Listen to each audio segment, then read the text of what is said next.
el que se celebra la tradicional Nochebuena. Pero para los cristianos, todas las noches son buenas.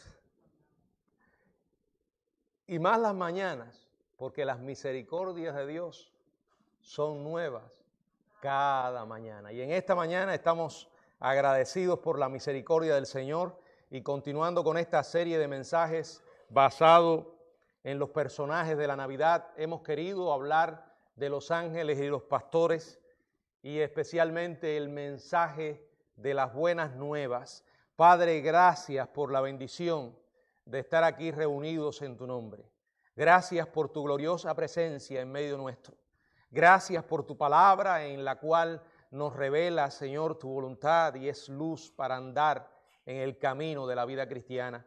En esta mañana en que celebramos también la Navidad, Señor, te estamos pidiendo que tú hables a nuestras vidas y si hay alguien en esta mañana que aún no conoce a Jesucristo, que pueda también recibirle como Señor y Salvador. En tus manos nos ponemos y te lo pedimos en el nombre de Cristo. Amén. Bueno, las Escrituras dicen que el Señor de gloria, hablando de nuestro Señor Jesucristo, como dice 1 Corintios 2:8, el Señor de gloria, se encarnó y en su encarnación, según Filipenses capítulo 2, verso 7, se despojó a sí mismo, tomando forma de siervo, hecho semejante a los hombres.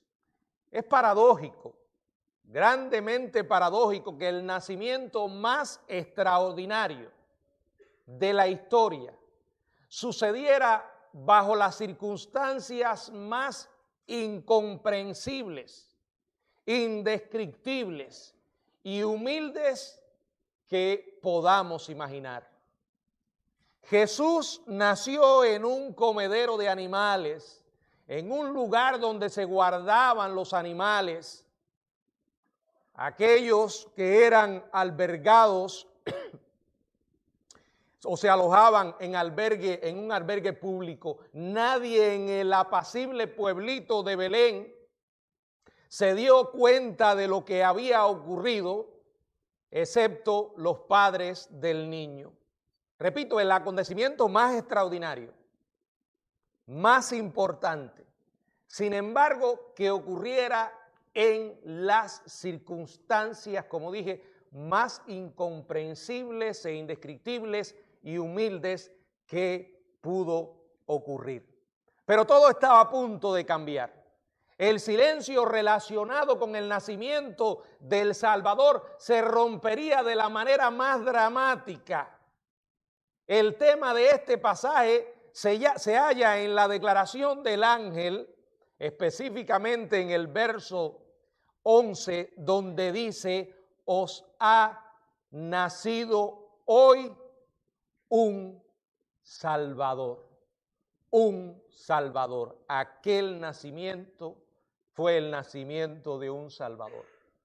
Y aquellos que le conocemos podemos decir que en aquella primera Navidad nació mi Salvador, tu Salvador.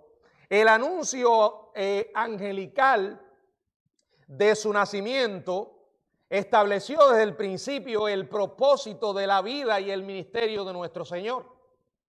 No fue simplemente un judío sabio quien llegó a este mundo. No fue Jesús un maestro de moral o de ética. Menos todavía un reformador social pasivo y no violento. Jesús no fue una especie de Gandhi del siglo I. Jesús fue y Jesús es el Salvador del mundo.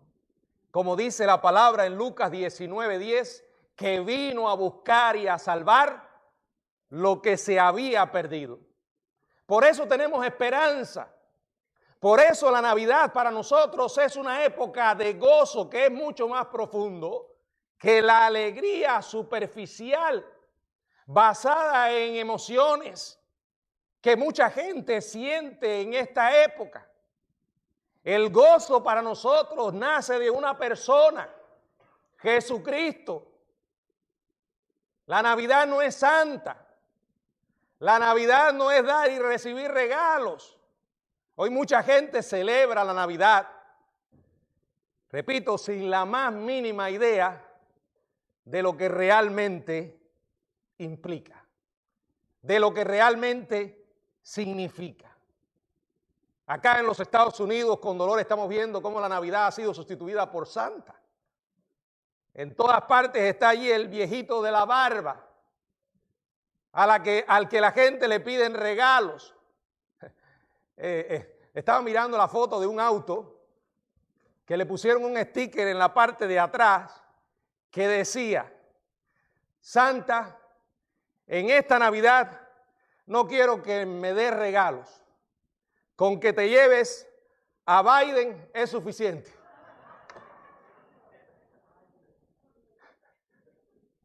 La Navidad no es Santa, la Navidad es Jesús. La Navidad es esperanza porque vino el Salvador. Y en aquella primera Navidad se proclamó lo que podríamos llamar por primera vez las buenas nuevas. Por primera vez el Evangelio. Aquellos pastores que guardaban las vigilias de la noche sobre su rebaño fueron testigos de esa extraordinaria proclamación por parte de los ángeles. Quiero que juntos nos enfoquemos en este evento y en la proclamación de las buenas nuevas. Vamos a ver varios aspectos. En primer lugar, la proclamación en sí de las buenas nuevas, de la gran noticia. Versos 8 y 9. Había pastores en la misma región que velaban y guardaban las vigilias de la noche sobre su rebaño. Y he aquí se les presentó un ángel del Señor, y la gloria del Señor los rodeó de resplandor, y tuvieron gran temor. En el verso 10, la primera parte dice: pero el ángel les dijo, no temáis, porque aquí os doy nuevas de gran gozo. Esas nuevas de gran gozo, esa buena noticia, era la noticia del Salvador. Y es interesante, hermanos, sorprendente y a la vez incomprensible para nosotros. Por eso lo aceptamos por fe. Por eso nos deleitamos en ver la gracia, la maravillosa gracia, la escandalosa gracia en este evento. Porque esta buena noticia llegó primero al grupo más improbable de personas. ¿A quiénes? A los pastores.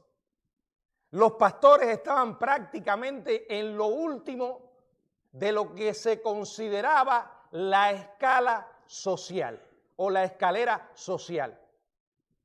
Los pastores generalmente eran analfabetos, personas sin formación, se dedicaban a un oficio que mucha gente lo veía desagradable.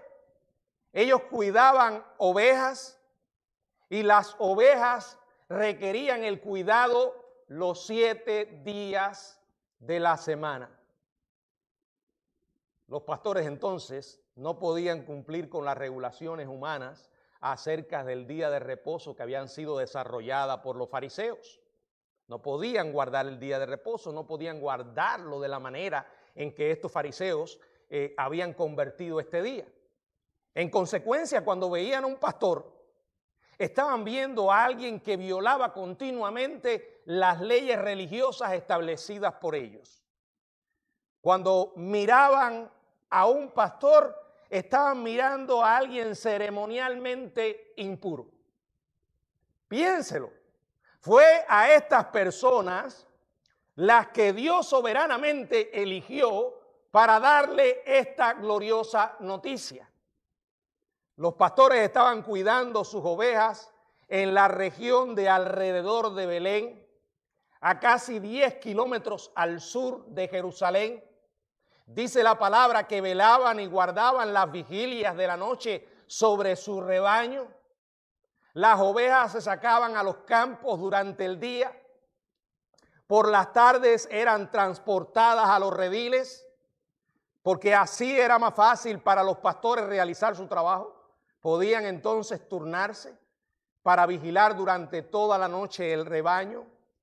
Dentro de los rediles las ovejas estaban más protegidas de los depredadores y los ladrones, mientras estaban haciendo lo que normalmente hacían, en un día común y corriente para ellos, durante las largas horas en que pasaban vigilando su rebaño, Dios irrumpe en sus vidas y lo hace en la persona de un ángel. Envía a un ángel que cambiaría la vida de estos comunes pastores para siempre. La Biblia no dice quién era el ángel, pero a la luz de las apariciones anteriores, a Zacarías, a la misma María, es probable que fuera el ángel Gabriel. Y como una adición enorme al impacto y al terror de los pastores, por la inesperada aparición del ángel, dice la palabra, la gloria del Señor ardió desde la oscuridad. La gloria del Señor los rodeó de resplandor. Qué lejos estaban de imaginar estos hombres que en ese día común y corriente Dios les iba a dar semejante noticia. Ese es nuestro Dios, hermanos. El Dios que le encanta sorprender. Escuche bien, Dios es impredecible y muchas veces nos sorprende.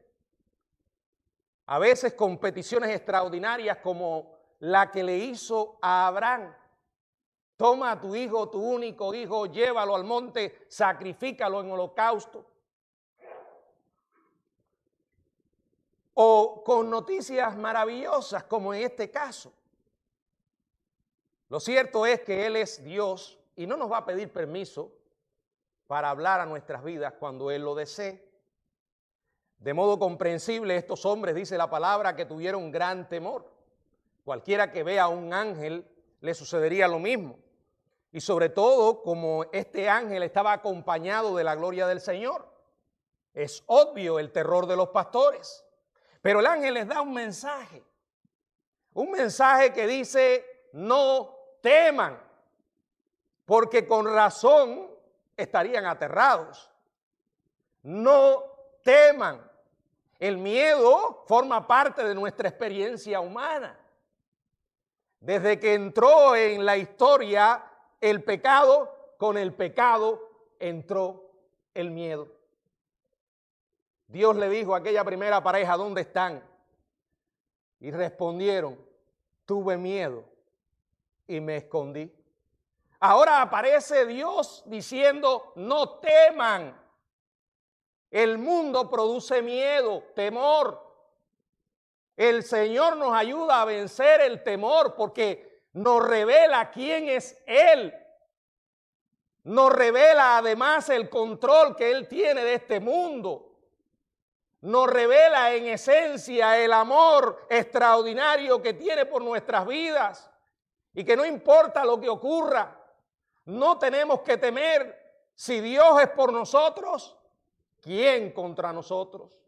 Los pastores no debían temer porque el ángel había venido y había venido a darle buenas noticias. ¿Saben lo que significa evangelio? Eso. Buenas noticias.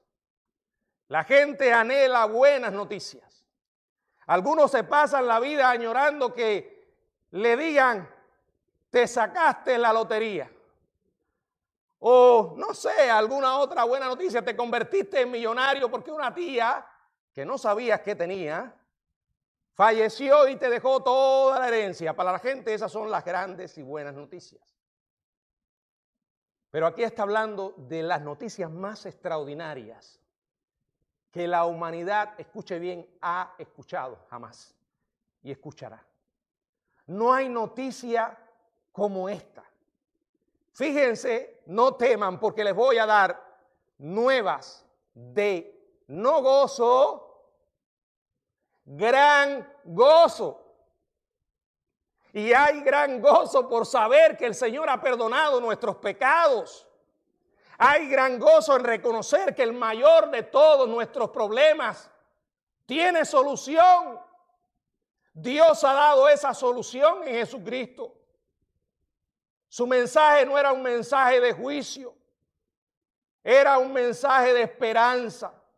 Primera de Juan 4:14 lo dice en estas palabras, que el Padre ha enviado al Hijo, el Salvador del mundo. Es una noticia que produce gran gozo. Ese gozo que Pedro describió en la primera carta, en el capítulo 1, verso 8, como inefable y glorioso. Ese gozo que solo lo pueden conocer aquellos que han sido perdonados por la fe en Jesucristo.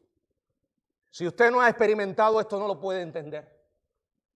No puede entender por qué una persona puede mantener la paz y el gozo en medio de las circunstancias más terribles que esté viviendo. No lo puede entender porque no puede entender el Evangelio, porque sus pecados no han sido perdonados. Mientras que aquellos que conocemos a Cristo ya sabemos que podemos todas las noches poner nuestra cabeza en la almohada tranquilamente al recordar lo que dice Romanos 8:1. Ahora pues, ninguna condenación hay. Quiere decir que si no hay condenación para algunos, hay condenación para otros. Y esa condenación es la que una persona recibe cuando nace siendo un pecador. Y ese destino triste, desesperanzador, solo puede cambiar si un día conoce a Jesucristo. Conoce lo que fue capaz de hacer Dios por tu vida y con ese perdón saber que ahora nuestro destino ha sido cambiado. Ahora pues ninguna condenación hay para los que están en Cristo Jesús. Ya sé que no voy al infierno, sé a dónde voy y con quién voy. Las nuevas de gran gozo, esa proclamación extraordinaria que recibieron los pastores, estaba llena de esperanza, porque estaba llena del perdón de Dios en Cristo para aquellos que estuvieran dispuestos a creer en Él. Segundo, el alcance de las buenas nuevas. Dice el verso 10 que será para todo el pueblo. Las buenas nuevas que el ángel proclamó es para todos. Laos, pueblo, se refiere primero a Israel, porque la salvación, como dice la palabra en Juan 4:22, viene de los judíos. Pero esa salvación no se queda con los judíos. No se quedó con los judíos. De hecho, los judíos que hoy viven sin Cristo están perdidos. Porque el Evangelio de Dios es poder de Dios para salvación a todo aquel que cree. No importa de quién se trate, si es un hijo de un líder del grupo terrorista Hamás y conoce el Evangelio y Cristo lo transforma como ocurrió. No importa. No hay persona que esté tan lejos de Dios que su mano no le pueda alcanzar. No importa si se trata de un Daddy Yankee, famoso, reggaetonero, que conoce a Cristo o se entrega a Cristo. Si lo hizo de verdad, Dios lo perdona. No importa si se trata de un luchador ya envejecido como creo que se dice así, Hogan. Bueno, perdonen mi inglés, ya saben de quién estoy hablando. Se bautizó a los 70 años. O creemos o no creemos lo que dice el Evangelio. Es poder de Dios para salvación a todo aquel que cree. Ah, pastor, pero esta gente está fingiendo. Bueno, a mí me pueden engañar, pero a Dios no. Y sí, el Evangelio es para todos. No todos se van a salvar, pero todo el que cree. Ahora, ¿cómo van a creer? Sin haber quien les predique. Hay que tener cuidado porque para poder obedecer este mandato tenemos que limpiar nuestra mente de prejuicios. Esa mentalidad que dice yo, a este que es comunista, no, a este yo no le predico. O a este que es musulmán, tampoco le voy a predicar. O a este porque es de tal raza o nacionalidad. No, no. Jesús no tuvo esos prejuicios. Rompió todas las barreras. Las buenas nuevas son para todos. Ahora, esas buenas nuevas giran alrededor de una persona. La persona de las buenas nuevas. Verso 11, que os ha nacido hoy en la ciudad de David un Salvador, que es Cristo el Señor. Esto servirá de señal. Hallaréis al niño envuelto en pañales, acostado en un pesebre. Tras asegurar a los pastores que había venido a dar buenas noticias, el Señor le da más detalles sobre estas buenas noticias. Aquellas que incluían que cuando vino el cumplimiento del tiempo, según Gálatas 4:4, ocurrió el nacimiento más extraordinario de la historia. Siempre que nace un niño, la familia se llena de alegría.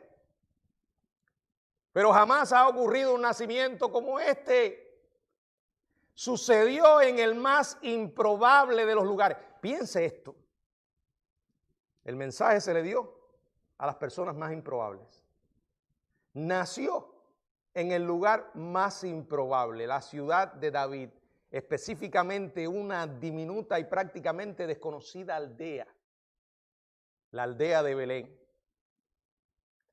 en las condiciones más improbables, en un establo y específicamente en el lugar donde comían los animales.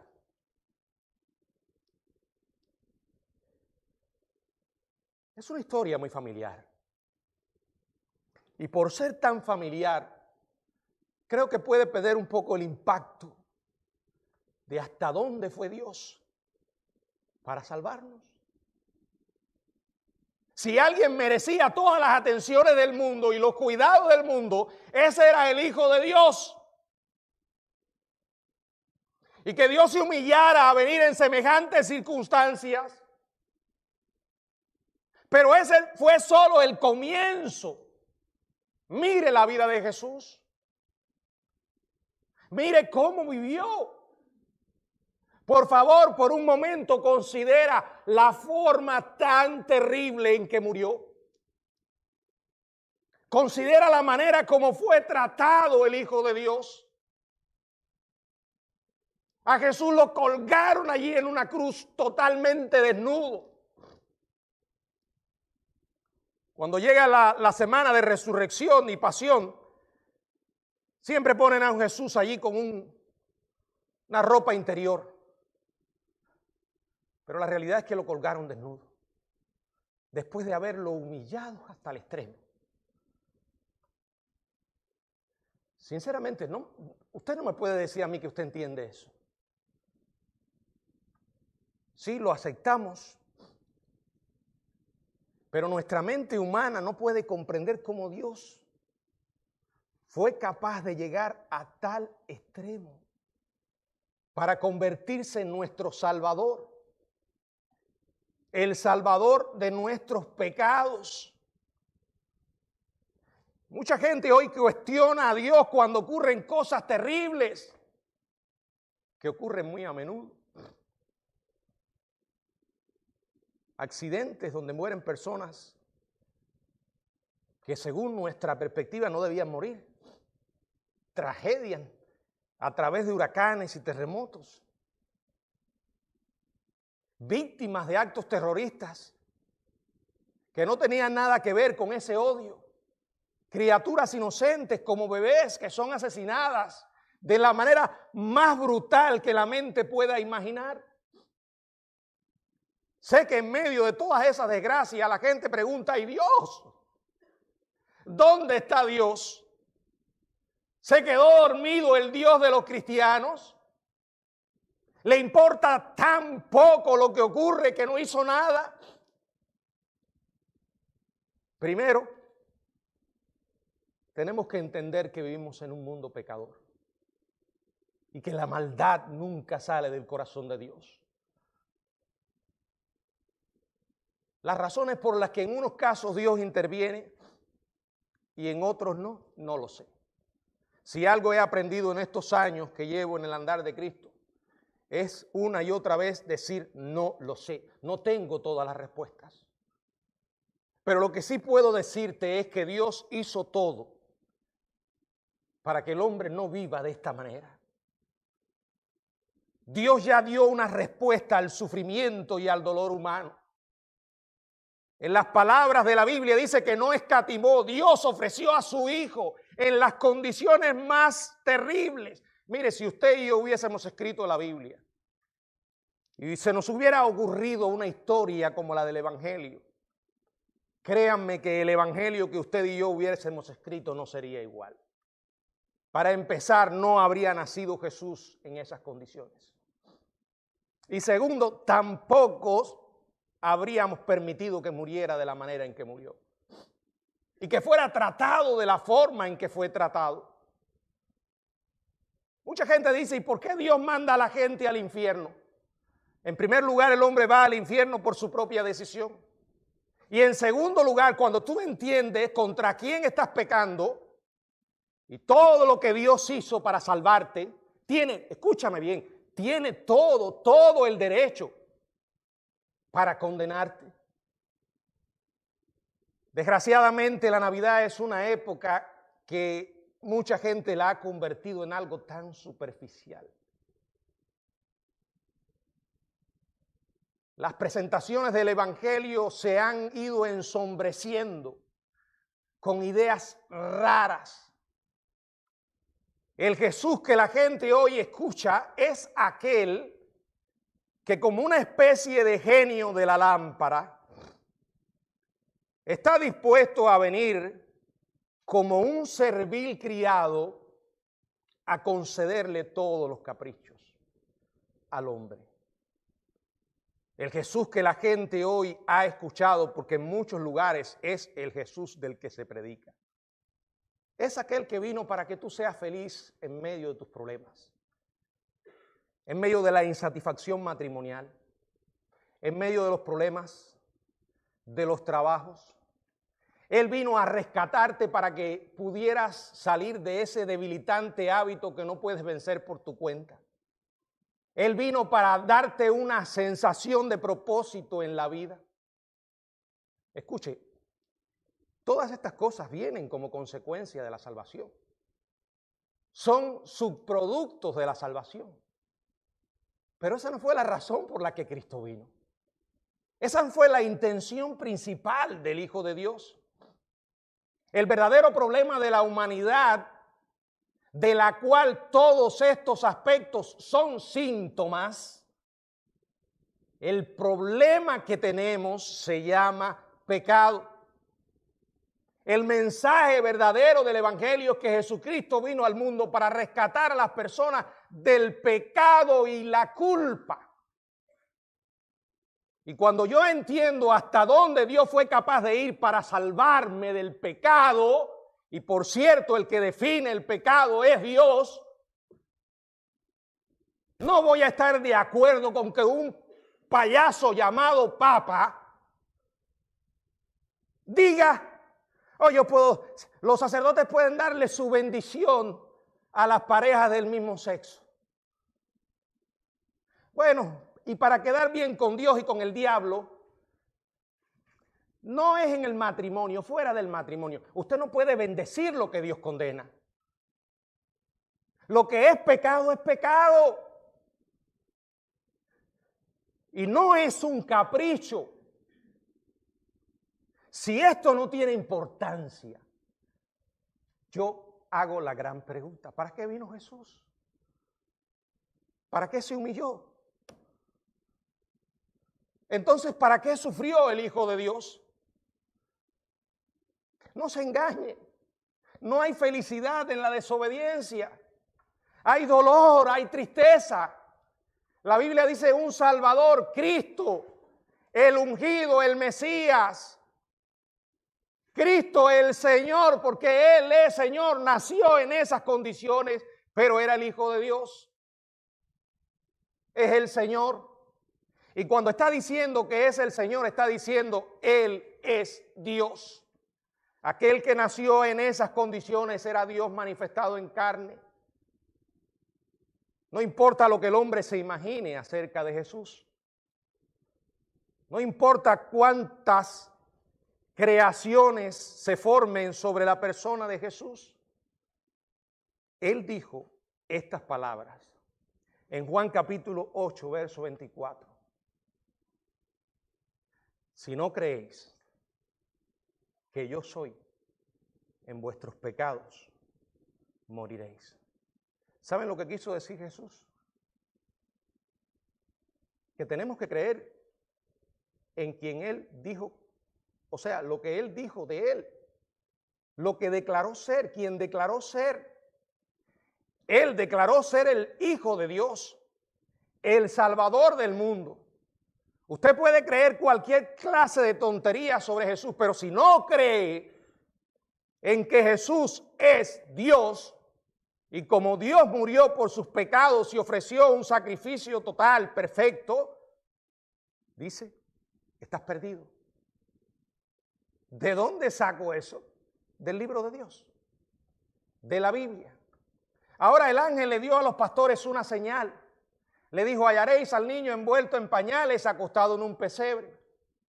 Un niño envuelto en pañales no era precisamente una señal, porque todos los niños que nacían se le buscaban algunos pañales.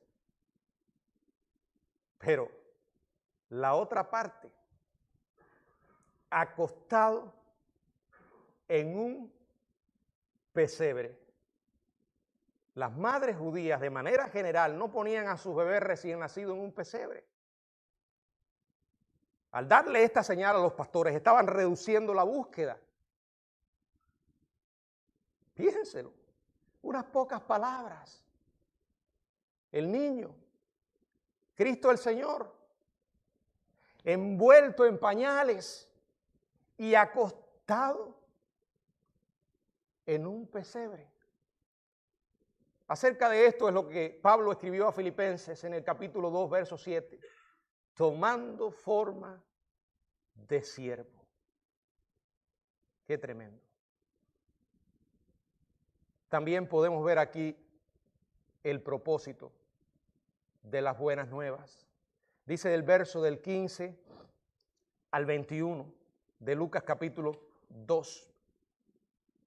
Sucedió que cuando los ángeles se fueron de ellos al cielo, los pastores se dijeron unos a otros, pasemos pues hasta Belén y veamos esto que ha sucedido y que el Señor nos ha manifestado.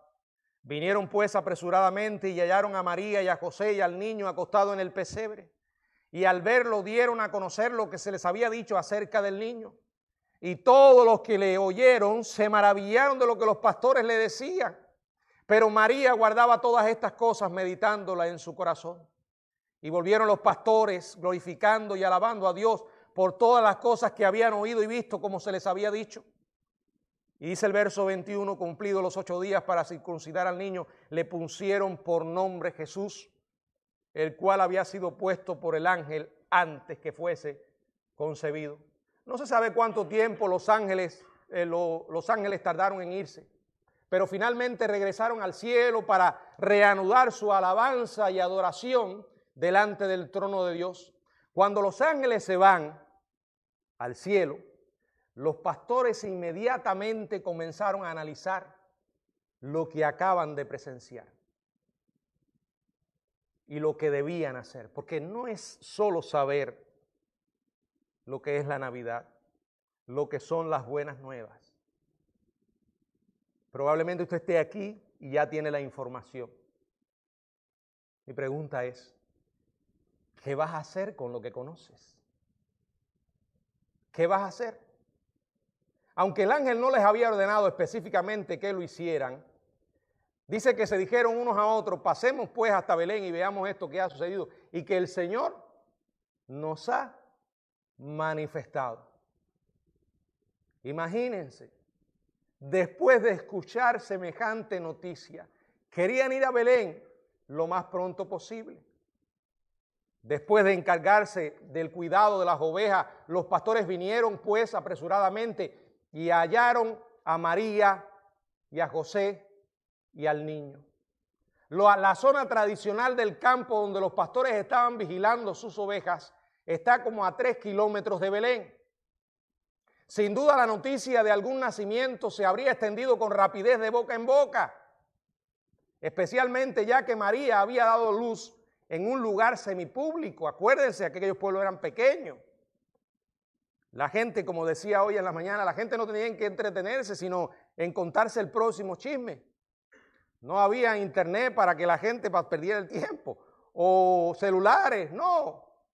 Las noticias corrían rápido. Cuando los pastores vieron al niño acostado en el pesebre, porque esa fue la señal, vuelvo otra vez, acostado en el pesebre, quedó confirmada la profecía del ángel y se confirmó la fe de ellos. La aparición del ángel y la conversación con María y José pusieron a los pastores al tanto de una información que nadie más tenía.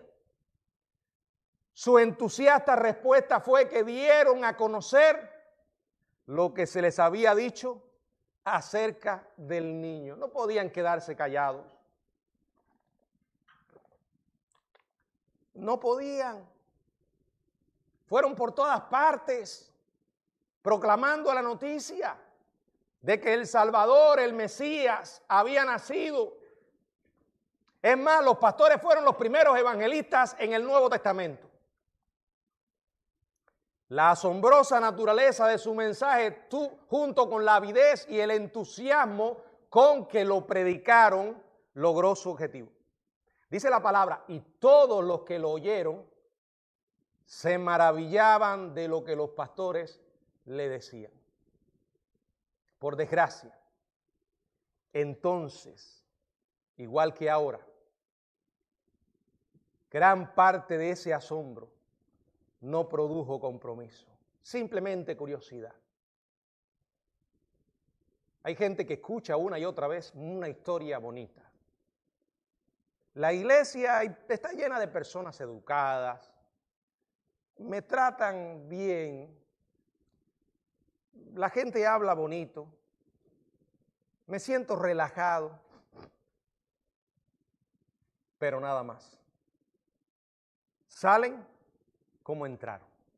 Es como ver un medicamento para algo que usted necesita, saber que tiene todos los ingredientes necesarios y que ha funcionado en la vida de otras personas, y usted lo mira, pero lo deja. Cuando los pastores oyeron las buenas nuevas del nacimiento del Salvador, al instante hicieron algo. Lo buscaron. Pero lo único que se dice de aquellos a quienes los pastores le testificaban es que se maravillaban. Ahora, cuando solo hay gente que se maravilla, cuando pasa ese asombro inicial, cuando ese asombro inicial se disipa, es probable que la mayoría de la gente continúe con su vida como si nada hubiera ocurrido. Es como aquellos que cuando tienen problemas, es cuando miran al cielo. Cuando los problemas se desaparecen, En contraste con la reacción vacía y superficial de muchos que oyeron la noticia, dice la palabra que María guardaba todas estas cosas. Recibió la información y la atesoró. Dice además, meditándolas en su corazón. Esto es lo que quiere decir que ella reflexionó significativamente en el nacimiento del Hijo de Dios, lo hizo profundamente. Sabía mucho acerca de las implicaciones de lo que estaba ocurriendo.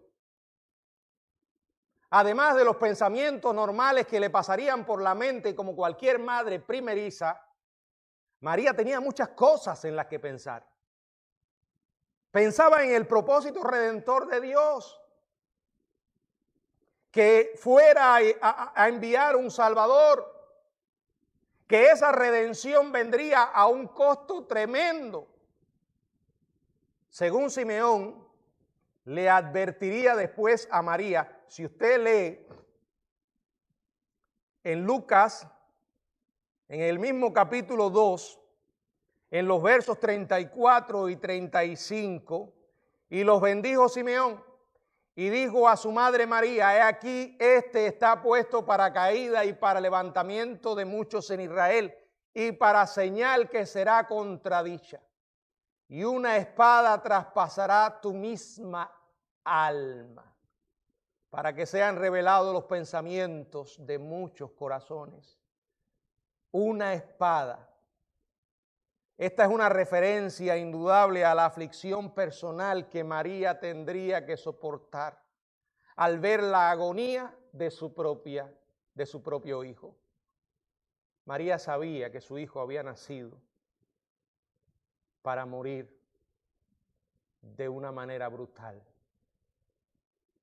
O sea, María es una mujer extraordinaria,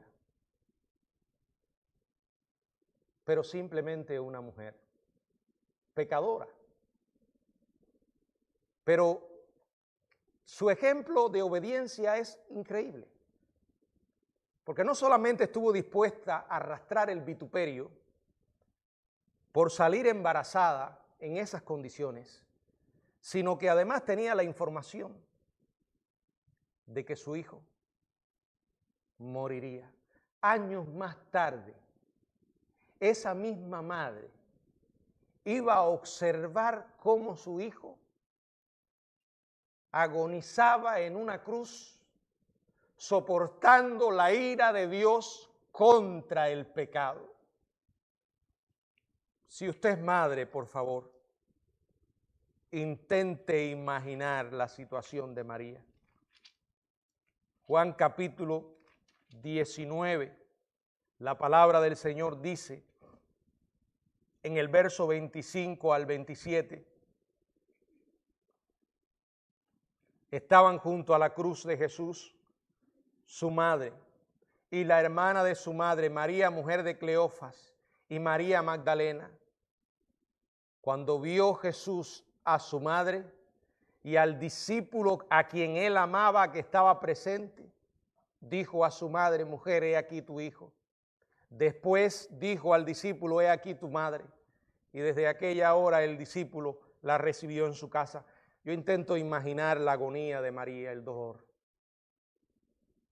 Pero aún allí, en esas circunstancias, Jesús está pensando en su madre. Al parecer, José ya había muerto.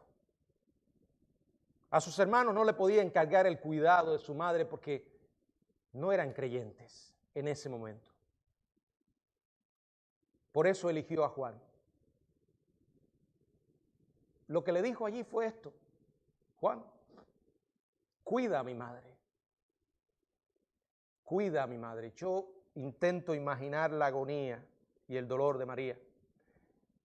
Pero había alguien más experimentando un dolor mayor, infinitamente mayor. Porque no solo estaba mirando el sufrimiento físico de su hijo, estaba mirando la agonía espiritual. Estaba mirando a su hijo como su cordero, el cordero de Dios, sobre el cual estaba cargando el pecado de toda la humanidad. Y esas es las implicaciones más extraordinarias de la cruz. Cuando el hijo dijo: Padre, Padre, ¿por qué me has desamparado? Dios mío, ¿por qué me has desamparado? El desamparo de Dios, eso significa que Dios trató a su propio hijo como un pecador.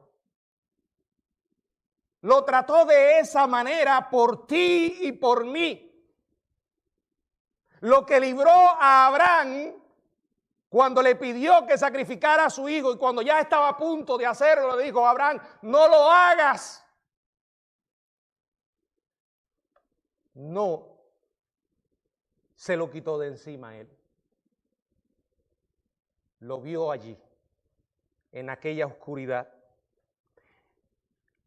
Yo sé que usted me está escuchando y probablemente algunos todavía estén sin entender. ¿Saben por qué? Porque usted y yo no hemos conocido otra cosa que el pecado. No entendemos lo que significa ser santo en realidad como Dios. No llegamos a comprender a profundidad la magnitud de la ofensa contra Dios que se comete cuando se peca. Si todavía sigues dudando que a Dios le importan tus problemas, lee la historia de los evangelios y con una humildad total di a ti mismo, eso lo hizo por mí, para que yo no fuera al infierno, para que yo pudiera vivir una vida diferente, para que pudiera vivir con esperanza en un mundo sin esperanza, con luz en un mundo en oscuridad. Los pastores tuvieron una noche increíble, maravillosa. A los pastores le cambió la vida para siempre. Y yo te pregunto, lo que estás escuchando, ¿va a cambiar tu vida? ¿Vas a seguir viviendo como hasta ahora? Sabiendo que no te ha funcionado y que ese vacío que taladra tu alma todavía permanece en ti. Sabiendo que aunque pongas la cabeza en la almohada, no tienes la seguridad de que si mueres, vas a una eternidad con Dios. La vida continúa y estos hombres volvieron a sus rebaños. Pero dice la palabra que lo hicieron glorificando y alabando a Dios por todas las cosas que habían oído y visto. Todos los que hemos conocido a Cristo sabemos de qué se trata. Cuando miramos nuestra vida, cómo Dios ha tenido tanta misericordia, no podemos reaccionar de otra manera que no sea glorificando y alabándolo. Escuche bien, ese evangelio de gracia no se predica en ninguna parte. Salga a buscar una religión que le presente un evangelio como el evangelio de la Biblia. Ese evangelio de gracia. En estos días estaba comparando lo que creen los que adoran a Alá y leen el Corán y lo que creemos aquellos que alabamos a Dios y creemos en la Biblia. Y una de las diferencias es, me voy a salvar por lo que hago, dice el Corán. Te vas a salvar por lo que Cristo hizo, dice la Biblia. La única razón por la que estarás en el cielo, en la eternidad, es por lo que Él hizo. No hay cosa que podamos hacer que nos haga ganarnos el cielo. Dios simplemente nos dice, arrepiéntete y cree. Arrepiéntete y cree. Tú que me estás escuchando, Dios te dice, arrepiéntete y cree. Por favor, pídele perdón a Jesús ahora. Pídele perdón por haberle ofendido, estar ofendiéndole y seguir ofendiéndole. Pídele perdón por haber vivido alejado de Él durante tanto tiempo y la vida se te ha ido. Pídele perdón porque cuando escuchabas de la Biblia o de Jesús, te reías, te burlabas, eras indiferente. Pídele perdón y cree que Él murió en la cruz por ti. El Santo Hijo de Dios se humilló por ti. No hagas que ese sacrificio sea en vano en tu vida. Recibe a Jesús, recíbele ahora, pídele perdón. Yo no sé si en esta tarde hay alguien aquí que todavía no lo ha hecho. Déjame decirte, usted no es un acróbata. No puede caminar por una soga y mantener el equilibrio. Estás caminando sobre el filo mismo de la eternidad. Vas a caer y no sabes cuándo. ¿Estás preparado para ese momento final? No, pastor, yo me voy a preparar cuando ocurra. No hay garantías. Es ahora. No tienes que hacer nada, lo dice la Biblia. Es por lo que Él hizo. Arrepiéntete y cree. Es un acto de fe. No es más que como un mendigo extiende la mano para recibir la limosna. Pero a diferencia de una limosna vas a recibir el regalo más precioso que alguien en esta vida te puede dar, porque es el más costoso. No, para ti, para mí no costó absolutamente nada. Pero a Dios le costó y le costó infinitamente. ¿Alguien quisiera que orara por su vida ahora? Por favor, póngase de pie. ¿Algún amigo o amiga? Dios le bendiga, hermana. ¿Alguien más? Dios le bendiga. ¿Alguien más que aún no tenga a Jesús como su Salvador? ¿Le gustaría en esta Navidad recibirle? Aceptar ese regalo precioso. Si quieres hacerlo, ponte de pie, me gustaría orar por ti. Yo quiero orar por estas personas. Por favor, si pueden pasar un momentico al frente.